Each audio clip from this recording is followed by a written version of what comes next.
water already. I haven't even spoken.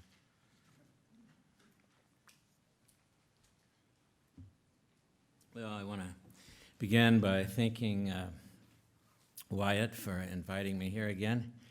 And every time I'm here, I will thank him for bringing me to Sewanee, I guess in its second year of operation back in 1992.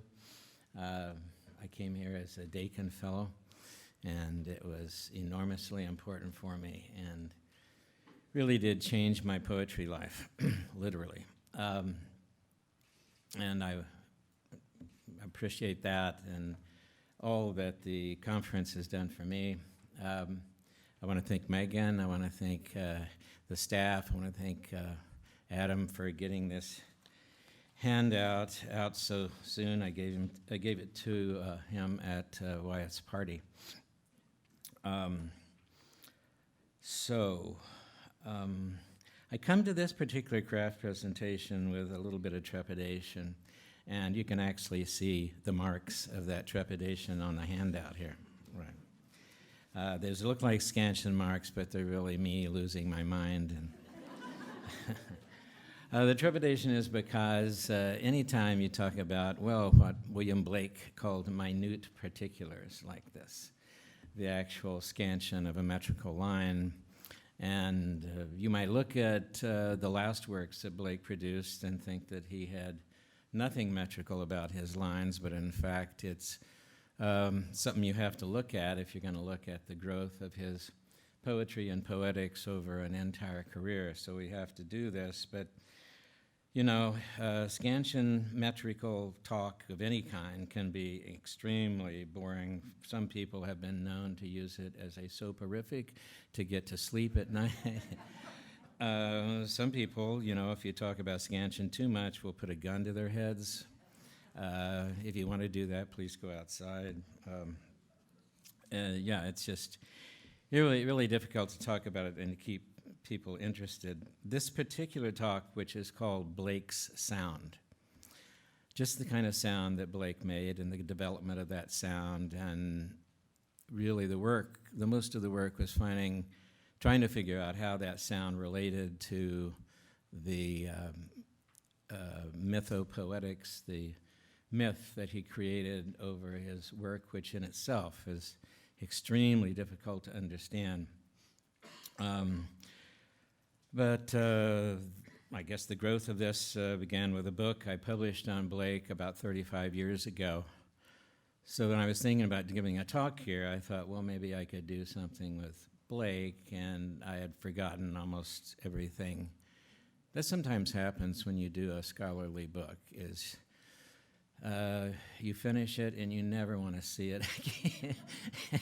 You don't even want to deal with William Blake ever again. But when I left the book behind in the hands of the publisher, there was still a problem that I had not worked out.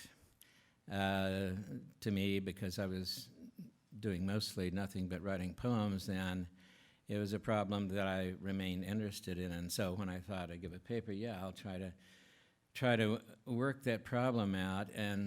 And the result is this is very much a work in progress. I think I've made a lot of progress on that particular problem, which is Blake's poetics and the sound of his poetry. But there are still some holes in it that I want to fill in. So this has now become, simply by becoming craft lecture, this has also become a project that I want to continue with. But in case you should be put off by all these scansion marks, all the metrical talk here, and metrical jargon like trisyllabic substitution, such an ugly phrase. And I hate jargon of all kinds. But if you are kind of put off by that, at least know that it's in the interests of a much larger picture than these tiny things.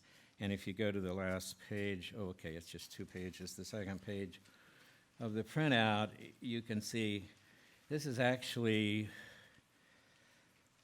what I've worked out so far of Blake's poetics. And again, I have a lot of things in there that are not quite finished yet. Well, for one thing, as you can see, it sort of imitates the shape of Blake's developing mythology, and is that the basic narrative in Blake is based on or related to the oldest story we have, which is the fall. In Blake, it would be the fall from unity, the unity of the arts, the unity of all the facets of the human personality, the unity of the human psyche, which humankind has fallen away from. And Blake's mythology is a kind of a way to try to work out how this happened and why it happens, why it's still happening, how it could be brought to then, after the collapse, after the fall, how it could be brought to a state of unity or redemption. So I really believe that he had thoughts about poetics that are very close to what Jean-Jacques Rousseau was thinking, and that music and poetry began as a unified form. And it fell into division or collapse, in which music goes its own way and has its own dividing fall, and poetry goes its way and has its own dividing fall. And then what I'm thinking is that as Blake's poetry evolved, he began to fall in love with the idea that these two things, music and poetry, could be back together. Neither as music, neither as poetry, but as something he calls at one time, and I think it's only one time, although you have to go through a lot of reading to find these little scattered phrases that begin to give you an idea that he had a much more coherent poetics than you think. And so he has this phrase, spiritual music, which is the music within poetry. And how does one recover that kind of unity? How does one recover that kind of a total art form of music and poetry? And he has a phrase that I've found only 3 times in all of the writing of Blake, and that is sound articulate. So I will be talking about that mainly in the paper, but there's no way to get that done without the discussion of meter and prosody and so forth. I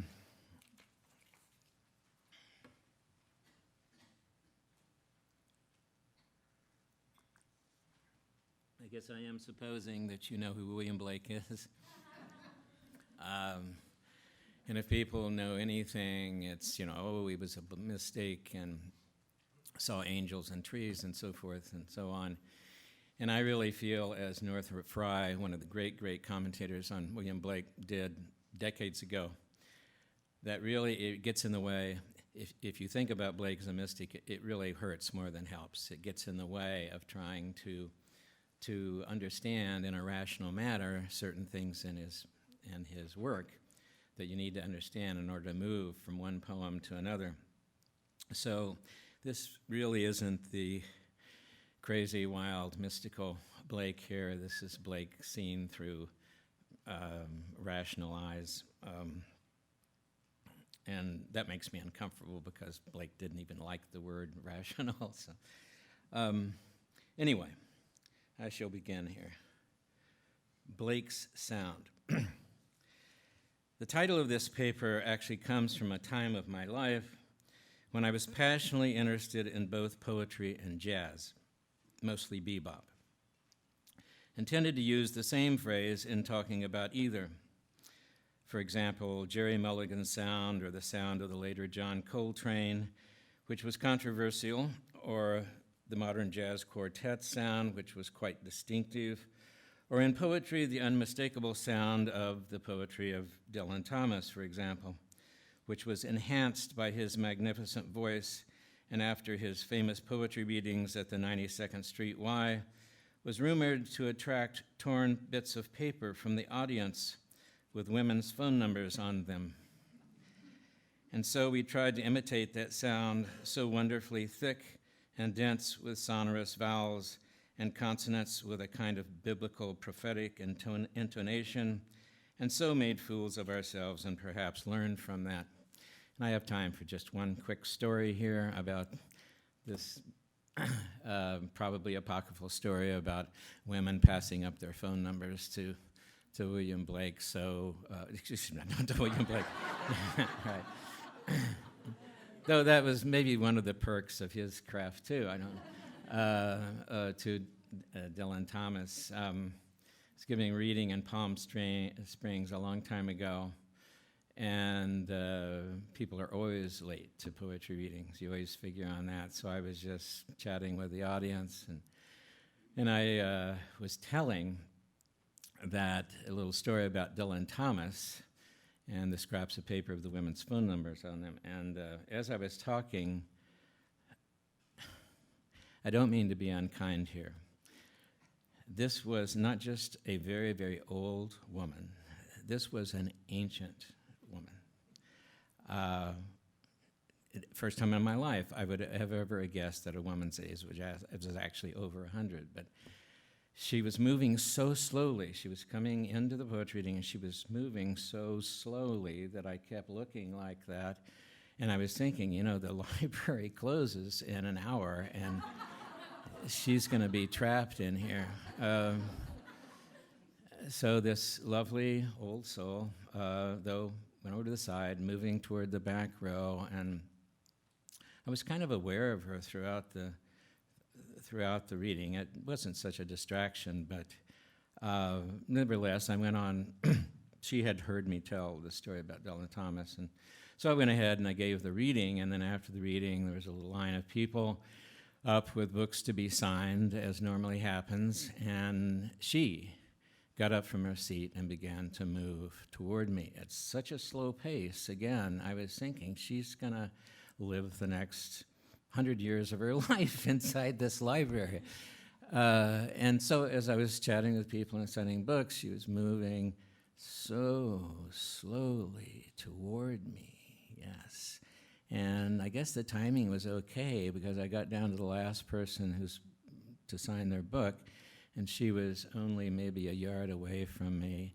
And then I looked at her, and she began to move toward me with her hand in such a way that it almost looked like I was going to be threatened or something, because she moved toward me, and her hand was in like the shape of a claw.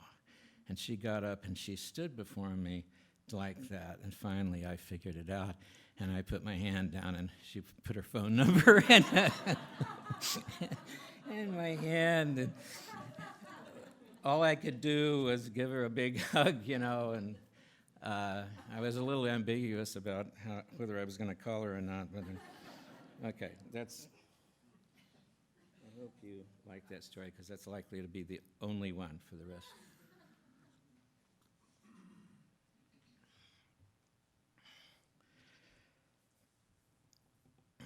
Later, there was the sound of early Robert Lowell in, for instance, Lord Weary's Castle, an intense, muscular, tough, rather knotted sound that owed as much to his driving pentameter rhythms and condensed syntax as to his phonemic textures. Quote, a brackish reach of shoal off Mattokeet begins the powerful opening lines of the Quaker graveyard in Nantucket. But in section 7 of that poem, the lines are less welded to the subject matter and more indicative of a general style, and this was his sound. The empty winds are creaking, and the oak splatters and splatters on the cenotaph. The boughs are trembling, and a gaff bobs on the untimely stroke of the grieved wash exploding on a shoal bell in the old mouth of the Atlantic. And if somebody were to use the old-fashioned term, the music of poetry, can't you easily hear the music in that? I certainly can. There was also a curious sound that came from England that caught my attention by one Basil Bunting in the form of a long poem whose very title, Brig Flats, suggested the sort of unique verbal noise he was interested in. And a little later, there was Lowell's student Sylvia Plath with her rich patterns of sound links and monosyllables and internal rhymes. Overhead go the choughs in black cacophonous flocks, bits of burnt paper wheeling in a blown sky. The high green meadows are glowing as if lit from within. I come to one bush of berries so ripe it is a bush of flies, hanging their blue-green bellies and their wing panes in a Chinese screen. That's actually a very funny line, because hanging their blue-green bellies, I mean, they've eaten so many blackberries, they're like, have a beer gut, you know? To speak of such sounds as poetic music is terribly old-fashioned, rather 19th century, really, calling up memories of formal recitations of Tennyson, Swinburne, or better, Gerard Manley Hopkins. However, what I want to show is that William Blake was serious about the presence of music in poetry, and not only in poetry, but in his constantly expanding mythology of fall, division, and the return to unity. And I do it in the context of modern and contemporary poetry, because I don't want the issue of sound as craft in poetry to be seen as a dead issue, not in discussions of craft, at least. Something that lost relevance sometime during the decline of modernism, deteriorated into controversies about Eliot and Pound's free verse, or the inadequacies of formalism and consequent search for alternative approaches, and now is as poised to vanish as the poetic line itself. The importance of sound as a technique in poetry rises, falls, and changes throughout the history of poetry. It is rediscovered in the form of innovation. Olson's concept of the line as a breath unit, for instance, or Jackson Maclow's idea of sound rather than traditional meaning as the foreground of the poem. Jackson Maclow was a very, very interesting experimental poet back in the 60s. Or it can be lost or buried in the war against inherited forms and the rumored oppressions of prosody. As an aspiring young poet just out of the State University where no poetry workshops had been offered, who therefore had no option but to try to teach himself the craft of poetry, I found that my sense of what I needed to do to learn its secret ways and means was strongly influenced by the one art form that I did know, jazz music, especially bebop.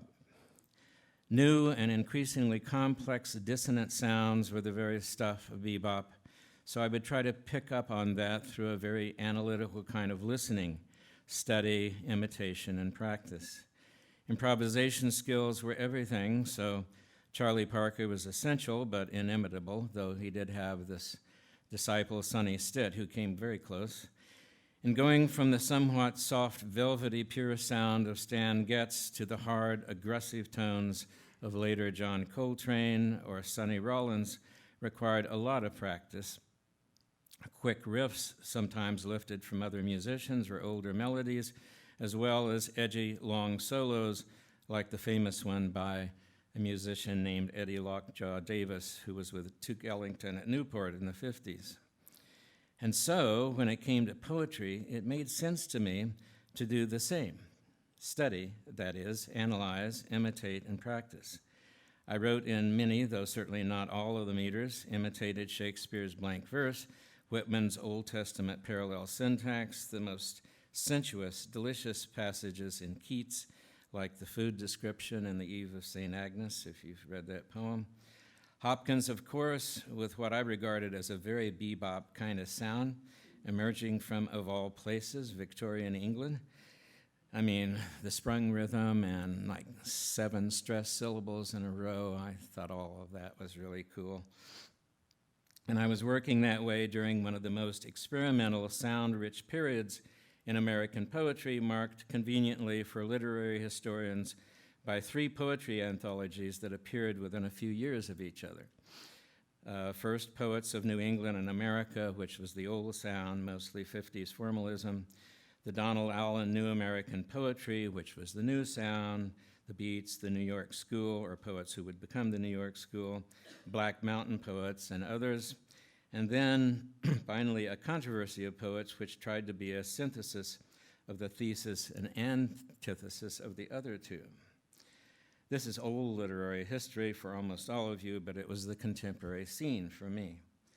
And I drag it into a paper ostensibly about William Blake because it seems to me that Blake, in the late 18th century scene, contemporary with him, had interesting similarities to my scene, especially in terms of the poetics of sound and the controversies thereunto. Listen, for instance, to this anonymous letter to the editor of the monthly magazine in 1797, a letter whose true author was, I firmly believe, none other than William Blake.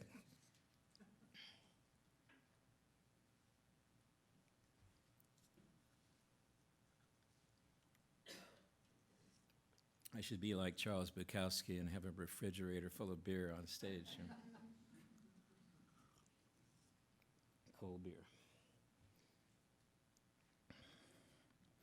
This is the letter.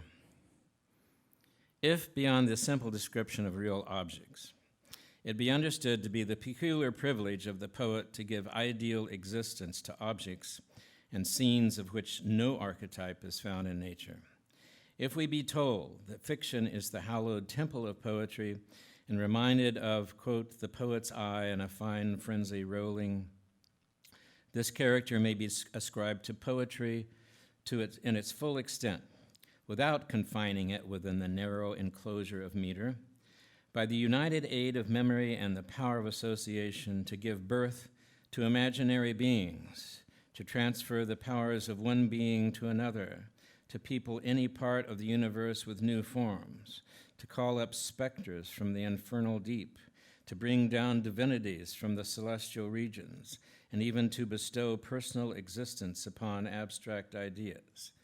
These wonders fancy can perform, and the man who possesses, in an uncommon degree, this inventive faculty has undoubtedly the best title to the appellation of poet, according to the original meaning of the term, for he is, in truth, a creator. But this divine power is not the exclusive privilege of those who have acquired the art of measuring out words in regular feet and introduced at fixed intervals similar sounds. It's talking about rhyme. The letter continues on, invoking the musico-poetics and radical departures from traditional meters that formed Blake's last three works called the Major Prophecies.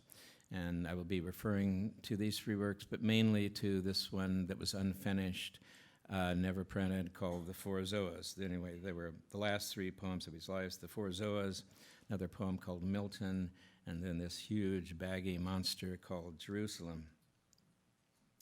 So I'm going to read the last part of that letter now. In the rude state of nature, before the art of versification was known, men felt strong emotions, men felt strong passions and expressed them strongly. Their language would be bold and figurative. It would be vehement and abrupt, sometimes under the impulse of the gentle and the tender or the gay and joyous passions. It would flow in a kind of wild and unfettered melody, for under such impressions melody is natural to man. These first expressions of passion and sentiment would be poetry, but they would not assume the regular form of verse.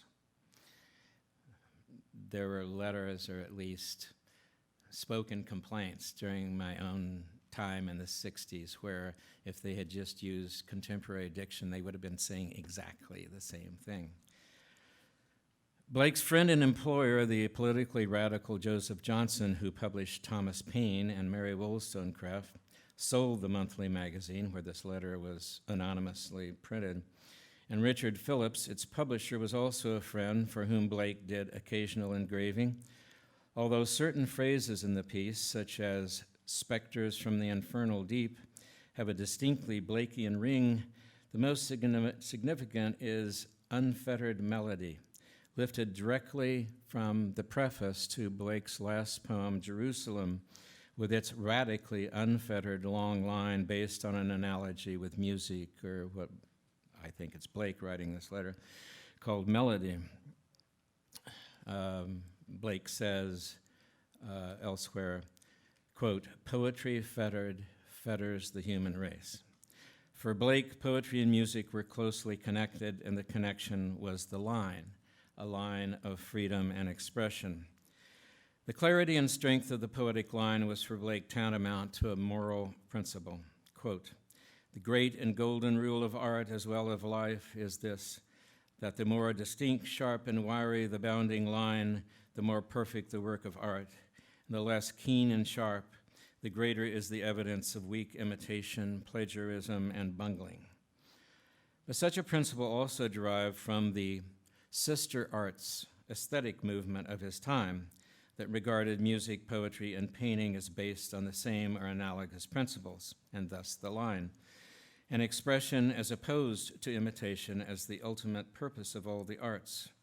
Growing out of this movement was Blake's hybrid musico-poetics that caused him to rebel against rule-bound, accentual, syllabic notions of English meter that filled the anal retentive prosody manuals. I probably didn't need to say anal retentive, but I did, didn't I? Prosody manuals of the early 18th century, such as Edward Bish's The Art of English Poetry, which was published continually between 1702 and 1762, and prohibiting all metrical variations for the heroic line except a beginning trochee, and extending the war on trisyllabic substitutions. That would mean usually an anapest, bum-bum-bum, right?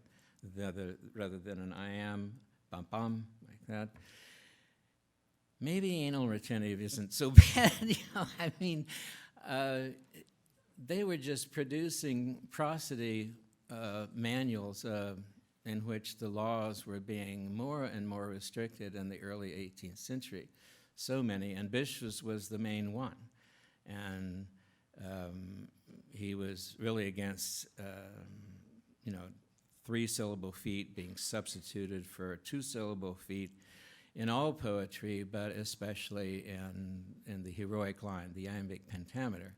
And he allowed one variation. You could have a beginning trochee. Yippee, But that really held sway over much of the poetry of the 18th century. And that's what Blake was coming up against when he wrote the Songs of Innocence and Experience.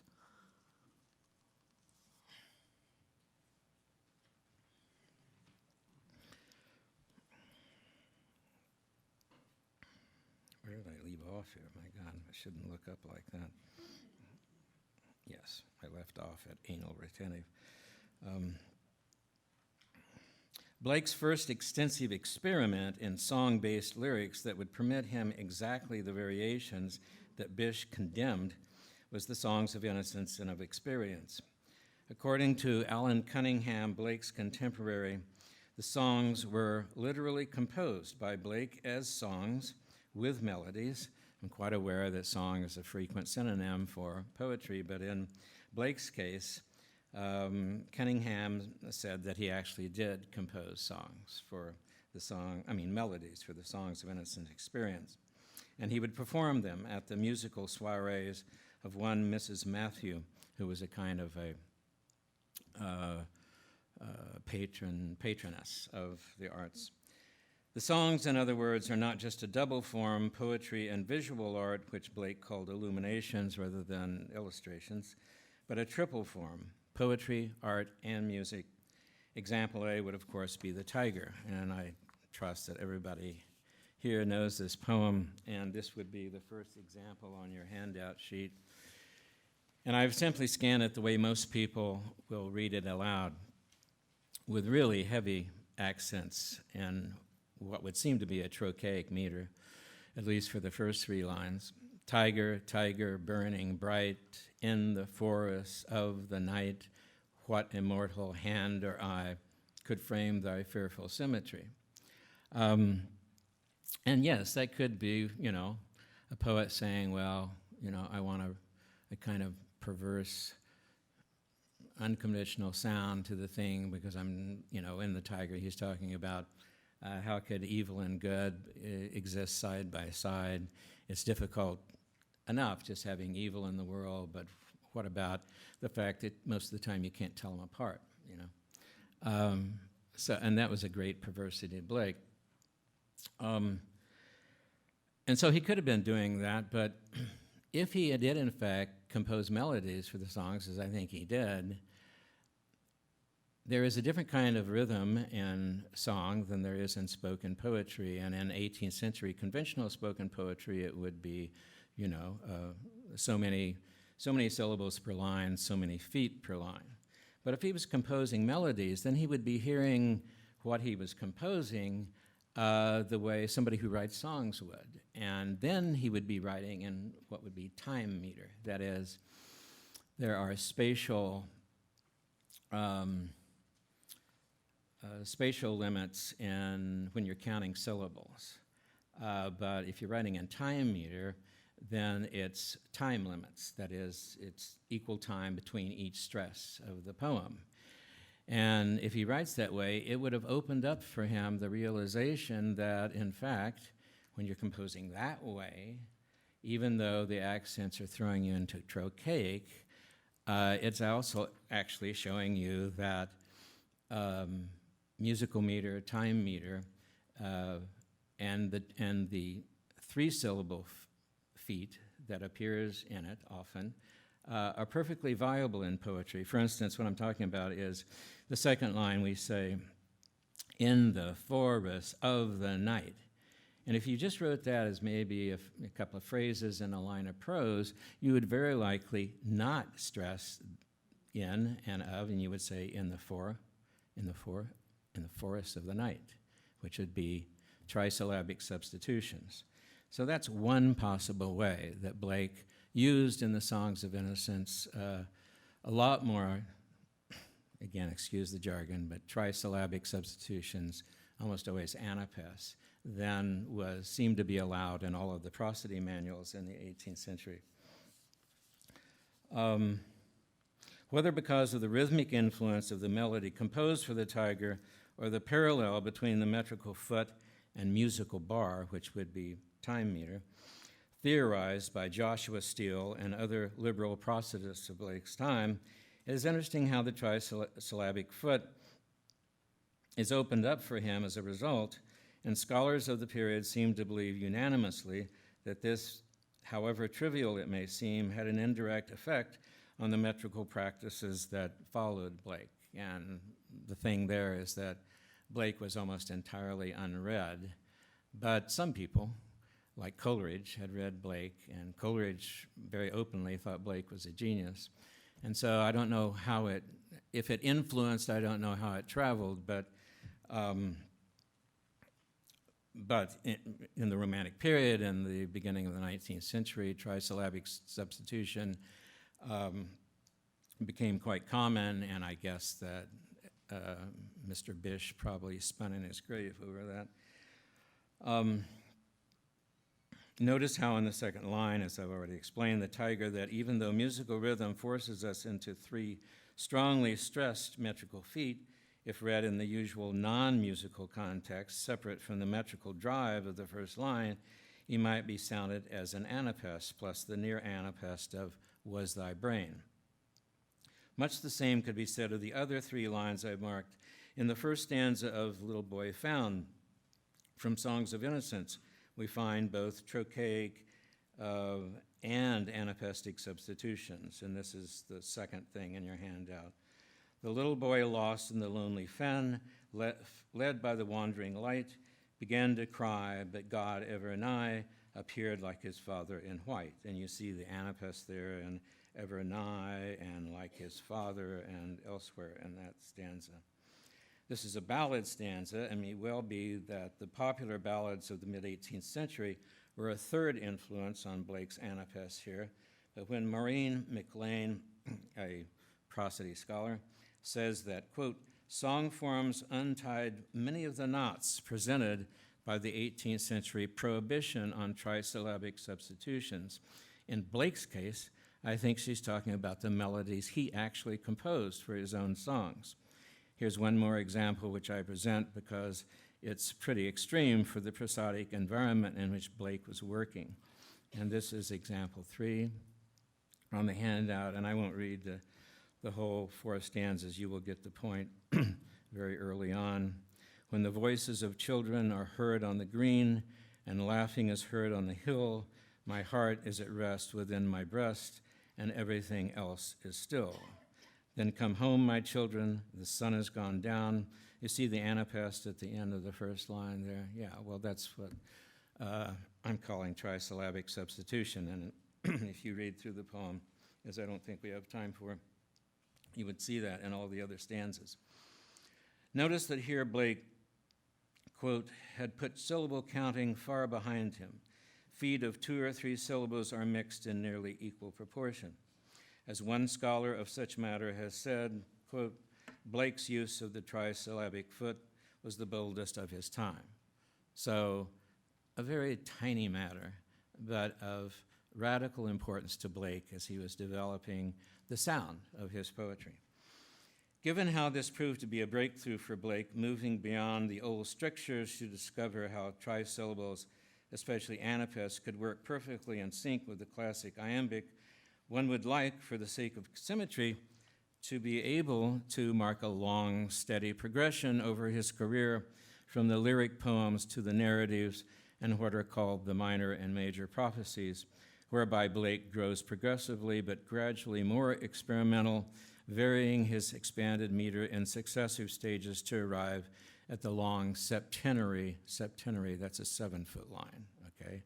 Again, in the 18th century, it would be all in iambics, but Blake finds ways to stretch out that line as well.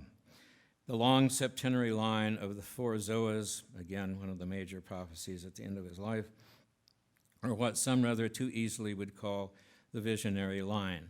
The visionary line, and that's Blake, the mystic, coming in, and visionary line explains nothing to me. So, surprisingly, that's not quite the case. He was discovering the septenary line of mixed meters right around or very soon after the time of the songs. It may be, in fact, that the prophetic line of the later poems grew by simple combination directly out of the metrically liberated 4 and 3-beat ballad lines of such poems as the Nurse's Song. Composed in the same year, 1791, that the songs were published, were 2 allegorical narratives, Tyrael and Thel, built on the septenary line. And so that's example 4. And I will read a bit of the lines from Tyrael. He wandered day and night. To him both day and night were dark. The sun he felt, but the bright moon was now a useless globe. O'er mountains and through vales of woe, the blind and aged man wandered till he that leadeth all led him to the vales of Har. That could be led him to the vales of Har. But you see the anapaest just creeping in, beginning to creep into that, one of his first experiments with the 7-foot line. And then it also happens in Thel. The daughter of beauty wiped her pitying tears with her white veil and said, alas, I know not this. Well, anyway, it's the same sound as in Tyrael. Thematically, Thel, this poem called Thel, bears an obvious relationship to the songs of innocence and experience, since Thel, seen as an innocent young woman, is offered a glimpse into the world of experience and rejects it as a kind of hell, rather like Holden Caulfield in a narrative you're probably more familiar with. Likewise, Blake often published Innocence alone or paired with the experience, but he never would publish the songs of experience alone. Never, that is, without the countervailing innocent view of reality. Septenaries here, or 7-beat lines, are the result of first and second ballad stanza lines combined. There's precedent for the 7-foot line, of course, in English poetry, but I really think that Blake came to it sort of from the inside rather than outside, and I think he just took the badam, badam, badam, badam of the first line of the ballad stanza and the badam, badam, badam of the second line and put them together and made his particular septenary line. Clearly, Blake had broken with Bish's traditional prosodic system and was opening the line to increasing variation.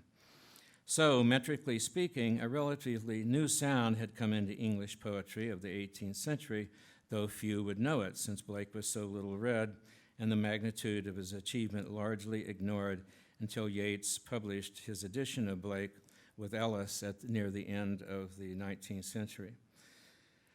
Coleridge, however, had read Blake with a considerable appreciation of his genius, and it would be fun to think that his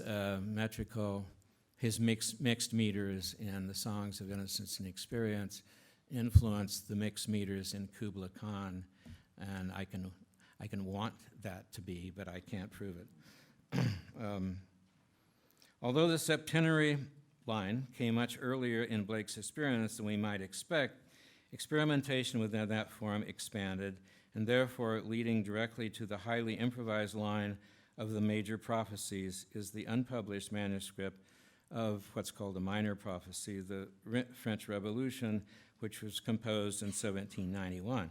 This would have been right after the last of the Songs of Innocence and Experience were published, so to speak, self-published by Blake.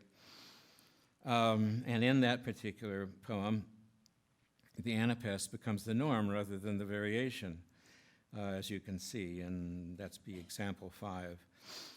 To awake from slumbers of 5,000 years, I awake, but my soul is in dreams. From my window I see the old mountains of France like aged men fading away.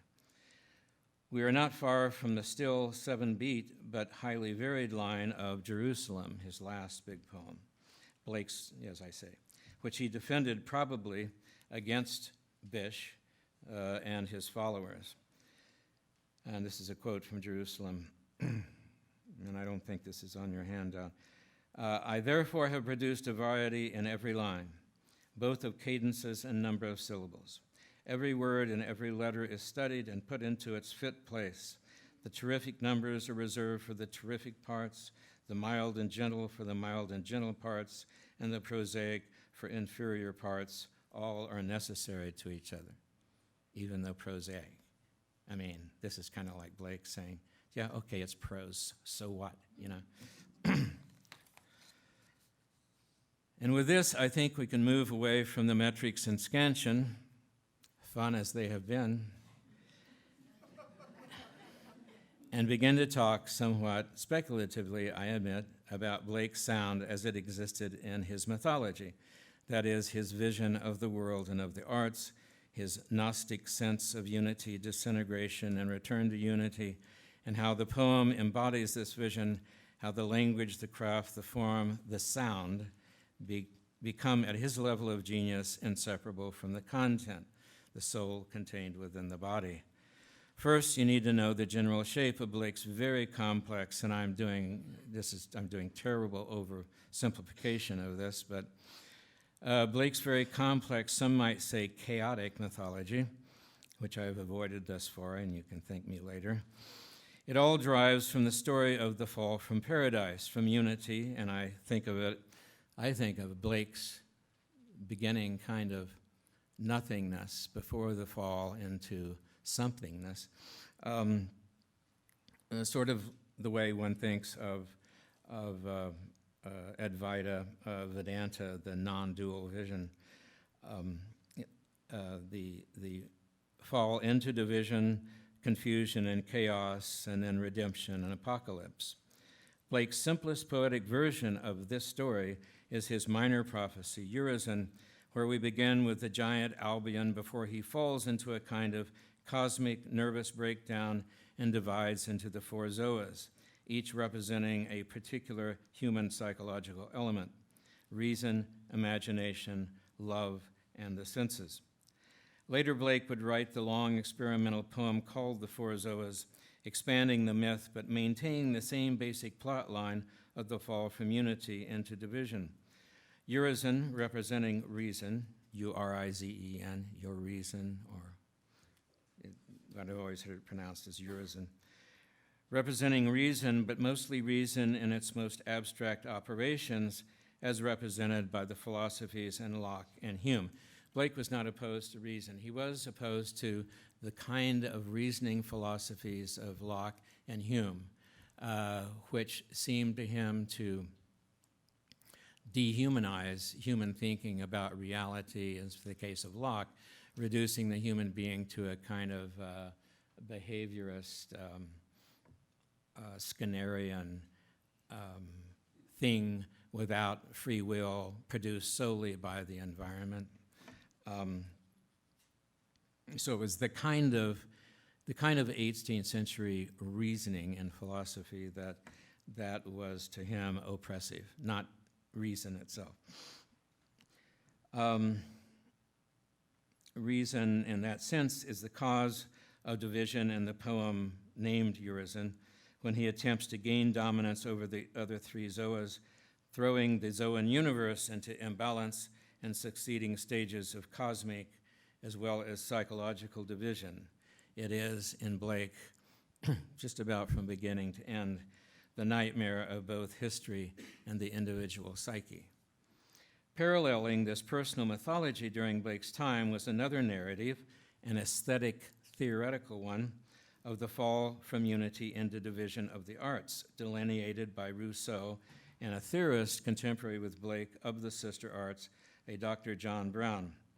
For Rousseau, music, and specifically melody, was an inheritance from the state of nature, a kind of pastoral golden age where speech, poetry, and music arose from a common source. And this is Rousseau now from an essay he wrote called On the Origin of Language. Verse, singing, and speech have a common origin. The first discourses were the first songs. The periodic recurrences and measures of rhythm, the melodious modulations of accent gave birth to poetry and music along with language.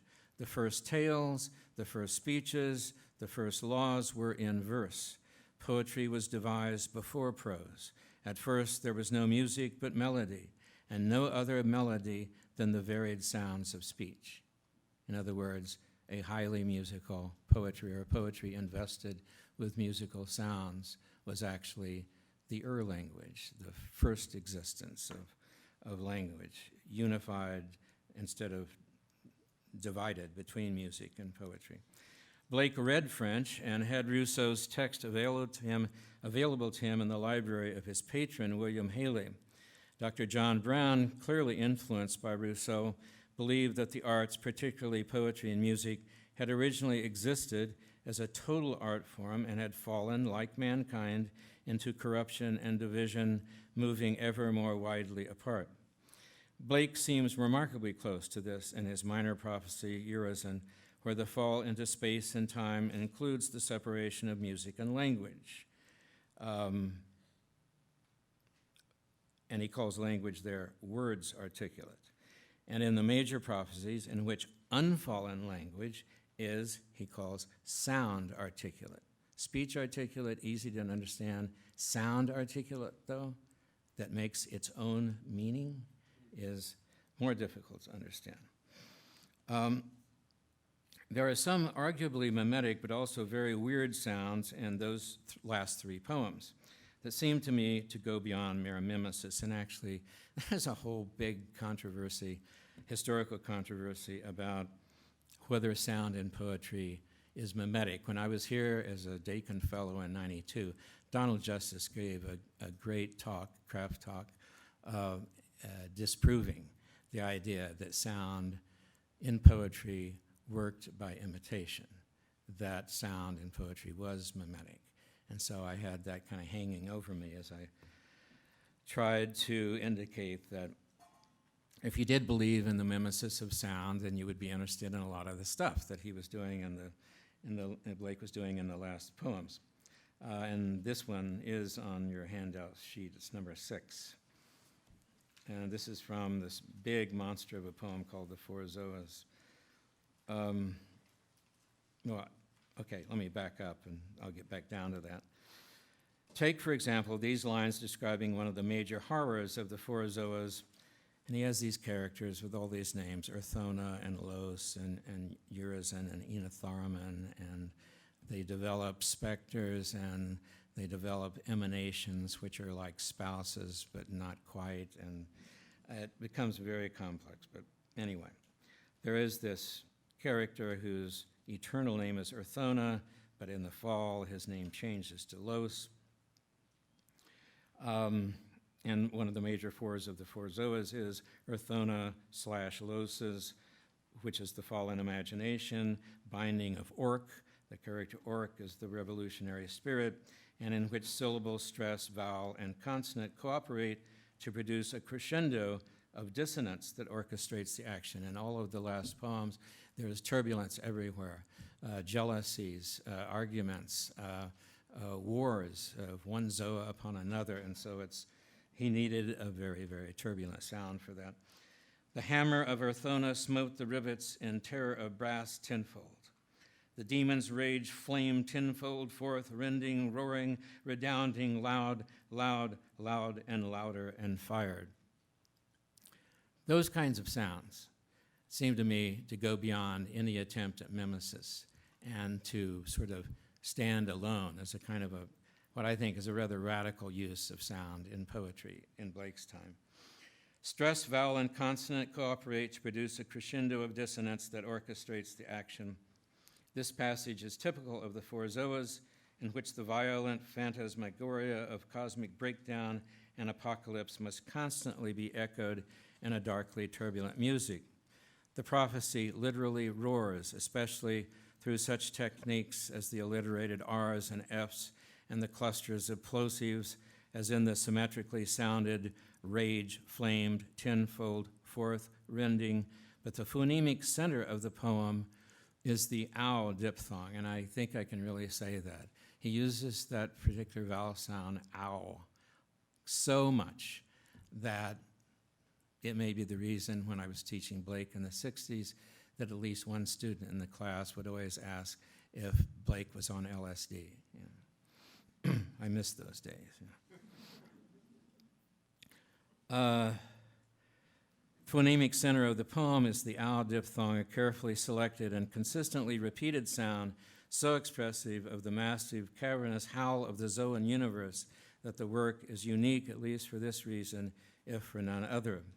The orchestration of this story of the first fall repeatedly surges loud, loud, louder, and louder, as in loud the roaring winds burdened with clouds howl round the couch, or with the alliterative R's in roaming abroad on all the winds raging, intense, reddening into resistless pillars of fire, rolling round and round, gathering.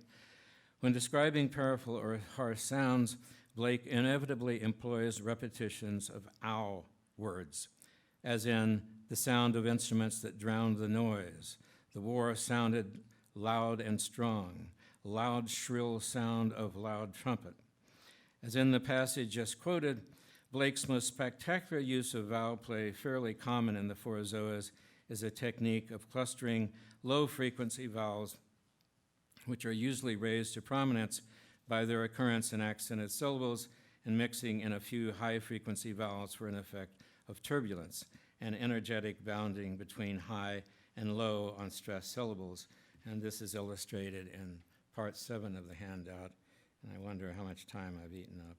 Oh, hell, jeez. Actually, we're not far from the end here.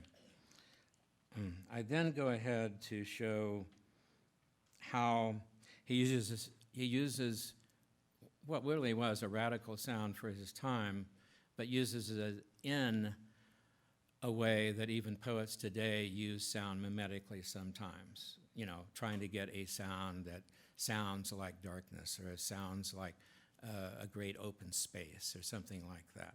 It's chapter 7, I think, in The Western Wind by John Frederick Nims. And so he did work that way, the way conventional contemporary poets use sound sometimes. And I discuss those sounds, and then I go on to say, and we're rather close to the end here, the latter are sound effects of a rather mild sort that one might expect from any poet who cares about sound texture as a part of his craft. I think in the repetition of the ow phoneme, we are hearing Blake go quite beyond mere expressionistic technique and into something known among linguists as phonetic symbolism. Not a very popular idea among linguists, but it is held by some.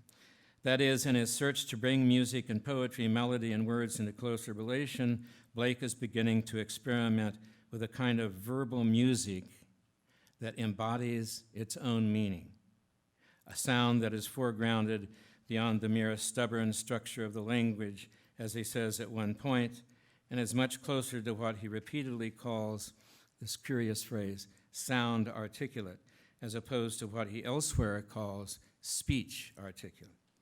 Pure sound rather than speech, that intones its own meaning would constitute a return to unfallen language and the arts, in this case, poetry and music, resurrected as a single unified art form. For this, Blake uses the phrase spiritual music, not unlike Christopher Smart's spiritual music in his poem of that title. For the spiritual music is as follows: for there is the thunderstop, which is the voice of God direct. This is the last, I think, entry on your handout. For there is the thunderstop, which is the voice of God direct. For the rest of the stops are by their rhymes. For the trumpet rhymes are sound, bound, soar, more, and the like. For the shan rhymes are lawn, fawn, moon, boon, and the like. For the harp rhymes are sing, ring, string, and the like. For the cymbal rhymes are bell, well, toll, soul, and the like. For beat, heat, wheat, peep are of the pipe. For every word has its marrow in the English tongue. For order and for delight. And yes, I know, it's so nutty, but I love it for that reason. Yeah. Blake is not quite on the same page with... Yes, I wrote that. Blake is not quite on the same page. It's so funny to think of anybody being on the same page with Christopher Smart. But both have, I believe, and I've only got about 2 minutes to go here. Both have, I believe, a sense of spiritual music as the sounds of the language embodying meaning, as music does, a kind of phonetic symbolism independent of the lexical meaning of the word or speech articulate. This would be close to what Blake means by sound articulate, the sounds, phonemes such as the ow diphthong of speech, but seen as music, usually a trumpet, and meaning the way music means. Quote, trumpet thundering, a mighty sound articulate, awake ye dead, and come to judgment. In other words, meaning comes from the sound itself, not from any lexical meaning it has. This is Rousseau's and Blake's language, Blake's wild, unfettered melody. Quote, at first there was no music but melody and no other melody than the varied sounds of speech. I believe this gives us a much clearer picture of how Blake's sound evolved and how ultimately it was of a piece with his visionary mythology. It began with the sister arts, not necessarily unified, but at least working in tandem in the songs, and the development of a musically based poetic line that opened in the much freer but still rhythmic septenary line required for the major prophecies. And with that more metrically varied line, Blake was able to conduct his experiments in, quote, sound articulate, a spiritual music, bringing the fallen arts of music and speech back into an overarching unity that was also the goal of his entire vast mythopoetic narrative. I'm sorry I went over time, but thank you.